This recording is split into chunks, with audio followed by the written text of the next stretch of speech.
தருமபுரி மாவட்டம் பாலக்கோட்டில் திருமணத்தை மீறிய உறவை கண்டித்த கணவரை மனைவி காதலனுடன் சேர்ந்து கூலிப்படை அமைத்து கொலை செய்த சம்பவம் பெரும் பரபரப்பை ஏற்படுத்தியுள்ளது. கொலையாளிகள் சிக்கியது எப்படி? தருமபுரி மாவட்டம் கொரவன் தென்னை கிராமத்தைச் சேர்ந்தவர் 41 வயதான குமார். பாலக்கோடு அருகே உள்ள எரநாளி கிராமத்தைச் சேர்ந்த இவர் கோழி இறைச்சி கடை மற்றும் பழைய இரும்பு கடை வைத்து நடத்தி வந்தார். திருமணமான இவர் மனைவியை பிரிந்து வாழ்ந்து வந்தார். இந்நிலையில் பாலக்கோடு பகுதியைச் சேர்ந்த கோவிந்தம்மாள் என்பவரை குமார் இரண்டாவதாக திருமணம் செய்து கொண்டார். இவர்களுக்கு 8 வயதில் மகள் உள்ளார். கோவிந்தம்மாள் கணவருக்கு உதவியாக கோழி கடைக்கு சென்று வேலை செய்து வந்தார். கடந்த சில வருடங்களாக கோவிந்தம்மாளுக்கும் தனியார் நிதி நிறுவன ஊழியர் நாகராஜ் என்பவருக்கும் பழக்கம் ஏற்பட்டு நாளடைவில் அது காதலாக மாறியது. கணவர் இல்லாத நேரத்தில் கோவிந்தம்மாளும் நாகராஜும் அடிக்கடி சந்திக்க ஆரம்பித்தனர். இந்த தகவல் குமாருக்கு தெரிய வந்து அதிர்ச்சியடைந்தார். கோவிந்தம்மாளை அழைத்து தகாத உறவை கைவிடுமாறு கூறியிருக்கிறார்.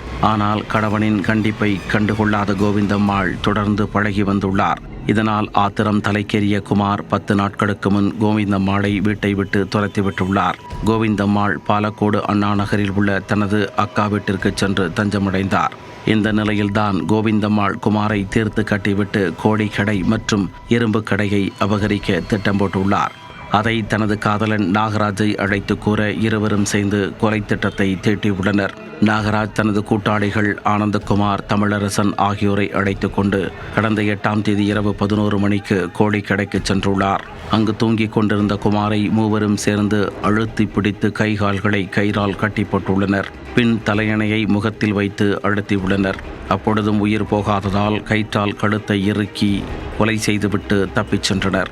மறுநாள் காலை அவ்வழியாக சென்றவர்கள் குமார் இறந்து கிடப்பதைக் கண்டு உடனே பாலக்கோடு போலீசாருக்கு தகவல் கொடுத்தனர். சம்பவ இடத்திற்கு சென்ற போலீசார் உடலை கைப்பற்றி தருமபுரி அரசு மருத்துவமனைக்கு அனுப்பி வைத்தனர்.